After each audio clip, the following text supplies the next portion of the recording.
We are eager to visit with you about anything that is important to you. Do not worry about us. We will wedge our message in the crack. We have all kinds of new things that we want to talk with you about today. Things that you know that you've forgotten, and some things that you have never known that you will now know. This is going to be a day of movement in your vibrational beingness.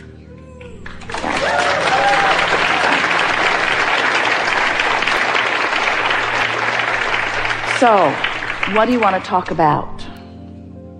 You've come with some things. Good for you. Really, really good. Take it easy and trust that whatever it is, we'll talk about fully. Since you've been listening to us for a while, and we can feel the clarity of who you are, we're going to make this opening short. This short, in fact. We're going to open this conversation to the things that you really want to talk about. We're going to remind you of this one really important thing.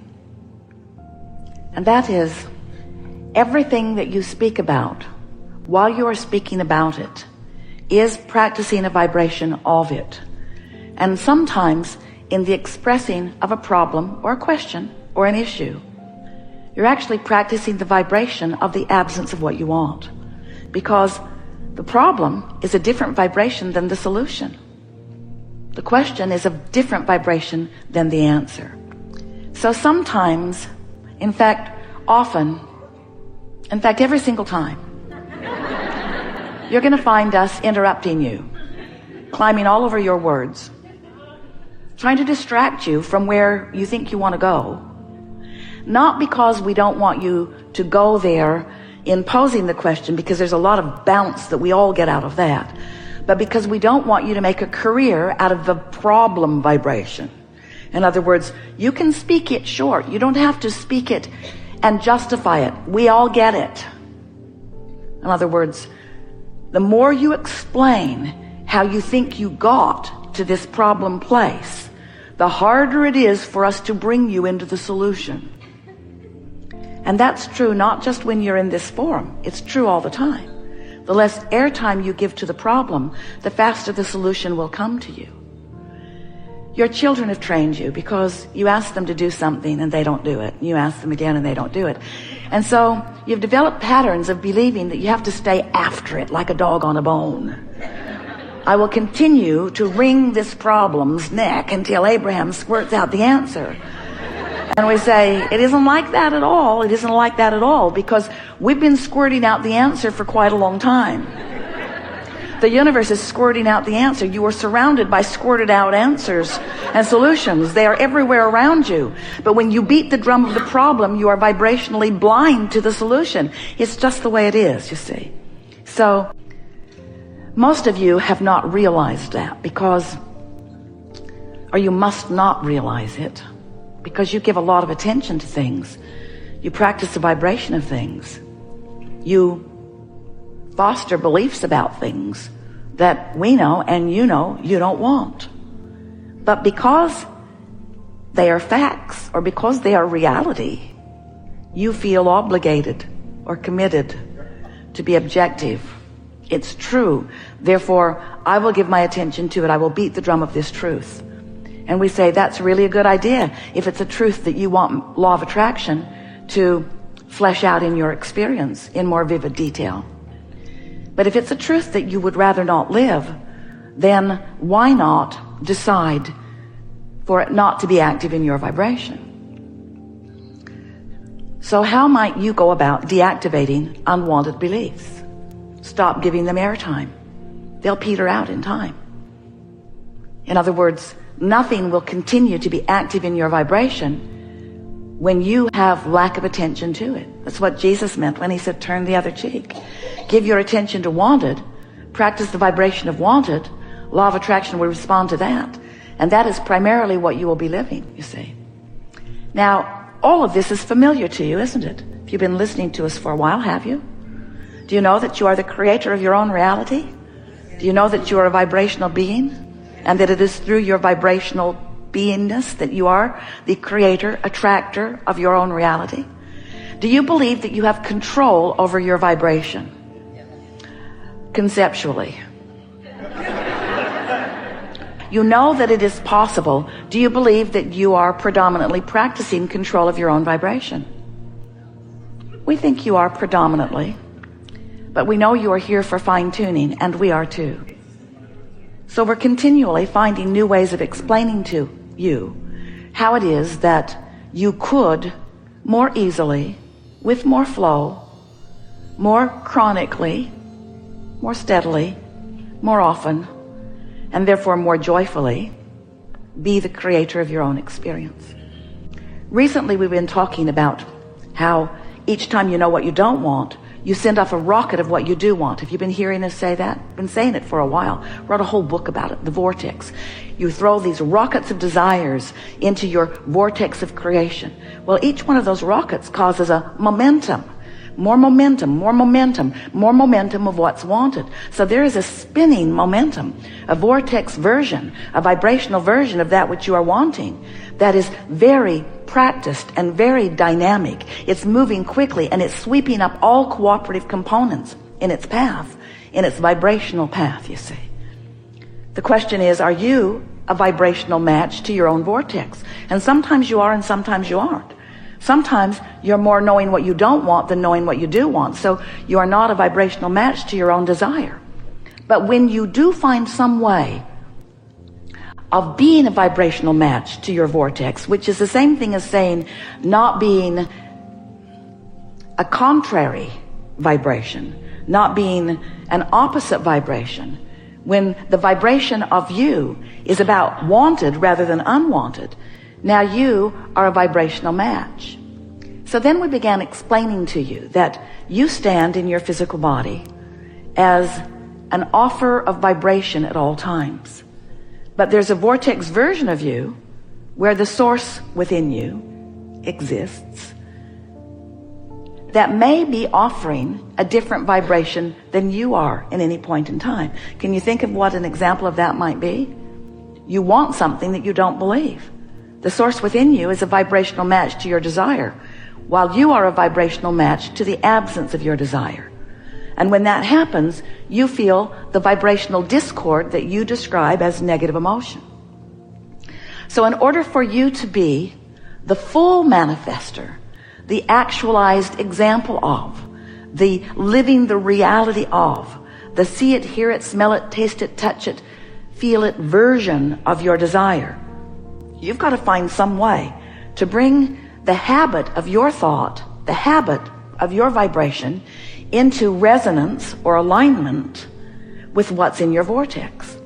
So we began talking about your point of attraction because we want you to be aware of your point of attraction. We want you to think about what you're offering vibrationally because that's everything. The creative process is 3 steps. Step 1 is ask, and you do that and the vortex is spinning with what you've asked for. That's step 2. Once you ask for it, it exists in a vibrational reality. Step 1, step 2. You ask, it's given.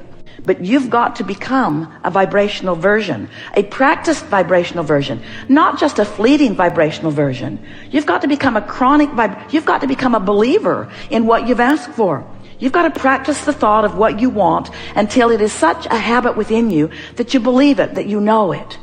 And when that happens, then your point of attraction, we've been calling where you stand, your point of attraction, your grid, because it's like the framework. You believe it and you know it. That's like creating the skeleton framework version of it. And then law of attraction will fill that grid in with all of the details, with all of the delicious details that you have already assigned by virtue of the sifting and sorting, that are already chosen by you, that are already gathered by source energy and by law of attraction. So there's this vortex version of you, and there's this you standing in your grid version of you. And the question that this gathering wants to ask and answer is, are you vibrationally up to speed with the vortex version of you? And your emotions are the key to that. So as you're moving through your life experience and you're feeling mostly sad, then you're not a vibrational match to what you've put into your vortex. Your grid version and your vortex version don't match. Your vortex version's up here and your grid version's down here. You're not a vibrational match. So what's in the vortex cannot flow easily into your experience. Law of attraction is not bringing it to you, or better said, you are not the realizer of it yet. You've got your radio dial set on something different than the radio dial of what you want. So you can't realize it. You can't experience it. Not yet. So as you move up this emotional scale, as you feel more hopeful, now you're closer to it. And in hope, occasionally, you find a thought that lets you catch a glimpse of what you put into your vortex.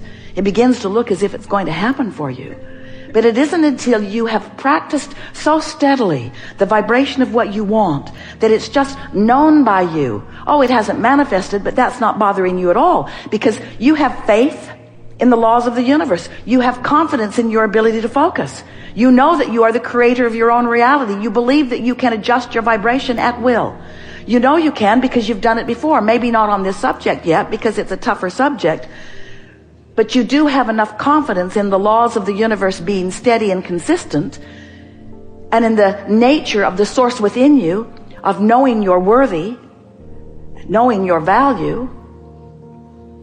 And so as you get hold of this understanding of how this all works, and in the early stages of your day, you deliberately choose which spinning grid disc you start the day out on.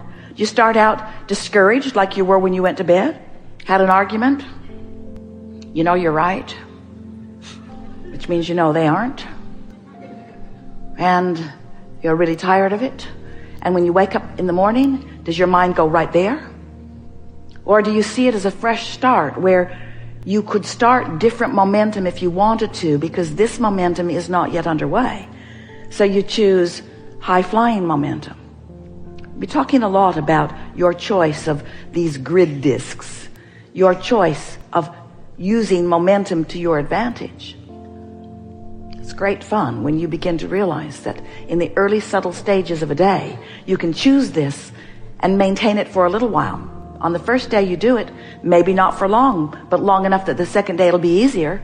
Maybe not for long, but long enough that on the third day it will be easier, until you'll begin every day right there. And at the beginning of every day, you will be standing in a vibrational grid that is allowing so many of the things that you've put into your vortex that it won't be long before you'll be a believer in your own griddedness. You'll be a believer in your own ability to maintain your vibrational prowess where you choose it to be. We're not asking you to create vibrational realities. We're not asking you to just continue to expand the vibrational version of you, the vortex version of you, and then leave it at that. But we are saying that's the first step in creation, knowing what you want, even when you don't have it. But the key to living happily ever after is, once you have created the vibrational version of it, you know what we mean by that. The desire is born within you. It's an idea of something that you want, even though it hasn't materialized yet. Once there is a vibrational version of it, it's sure, it's certain that the fleshed out version of it can be yours, provided you get vibrationally up to speed with the vibrational version of it.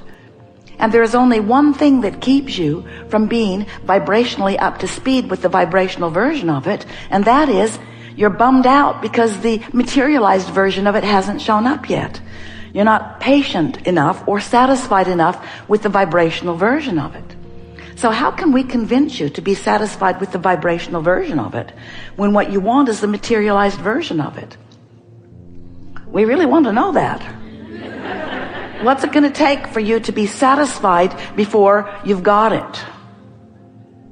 We would think the promise of it would help. We would think past experience where you recognize that these things have happened to you on many occasions would help. But really the thing that helps the most is when you are going for the prize, when what you're really reaching for is your resonance with your desire.